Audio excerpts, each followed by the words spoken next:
Hi, this is Richard from Kosh ADV. You are looking at Silberin, a passenger ship from the Faroe Islands. She was built in the Faroe Islands and for about 40 years plied the channel between Sandor and Skúvoy in those same islands.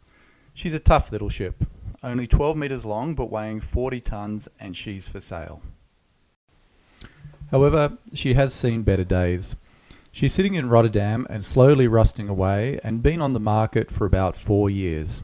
There are many things to consider before purchasing her, but in this video I'm going to take a look at her layout. Can we convert her passenger section into a livable area for captain and crew? This is her layout, and I want to point out some design features. Firstly, the passenger area is not symmetrical, as she was designed to come to port on her starboard side for passenger loading and unloading. Next design feature is she's on 2 levels, with the wheelhouse and main entrance at a higher level than the passenger area. You can see that here in the profile.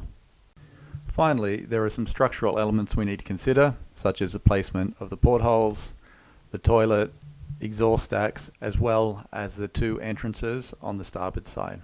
And here's a list of what I want in my layout from my requirements project. Basically, 2 cabins, a guest master cabin, galley, head, enclosed pilot house, saloon, and wet locker storage. And here was my first attempt, which has some redeeming features but ultimately won't work because the beds were placed across the boat rather than with the boat. But to go through it quickly, accommodation was placed down the port hand side of the boat with a separate area for a desk. Then we had on the starboard side a saloon area for relaxing and eating, a kitchen, and then if you move forward and up the stairs, we've got a wet area with a toilet, shower, and a wet locker. Now this one worked pretty well because the space was quite well utilised, but as I said before, the beds were across the boat and ultimately is not a good idea. So this was scrapped and we moved on to the next one. So here's the next iteration, which is basically the same layout except the beds have been orientated to run along the boat. So we still retain the desk, but I've had to put it into the master cabin because with the reorientation of the bed by 90 degrees, I add more floor space towards the center of the boat, and that cabin just is not enough room to put in a hanging locker and a separate area for the desk. So not too bad, it could be an option, but let's look at the next version. Here's the next version, and what we've done, we've actually moved the accommodation to the aft of the ship. The saloon has been moved to the port side and the kitchen stays where it is. And I've also extended the wet area out to be in line with the center of the boat. And a big question, which I don't have an answer for at the moment, is there a gangway from the pilot house between the stacks into the entrance area? Don't know, that will have to be seen.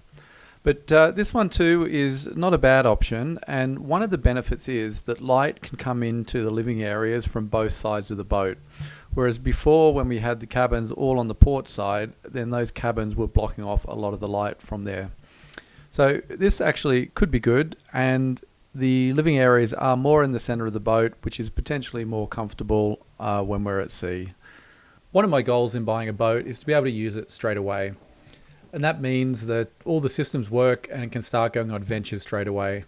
Now with this boat, there's not a lot of technical information available. I will aim to visit it in the next few weeks and see what's really on board and the condition it's in. And the question would be for this one, can it start to be used and sort of mock up some sort of living space in that passenger area, and it can be made to look beautiful and comfortable over time. So let's see. I don't want this to be a rebuild channel. I want this to be an adventure channel where we actually go on trips. So thank you very much for watching. I'll be very much interested in your view to see if you've got ideas or any constructive criticism for my layout, and wish you guys great adventures ahead. Thank you.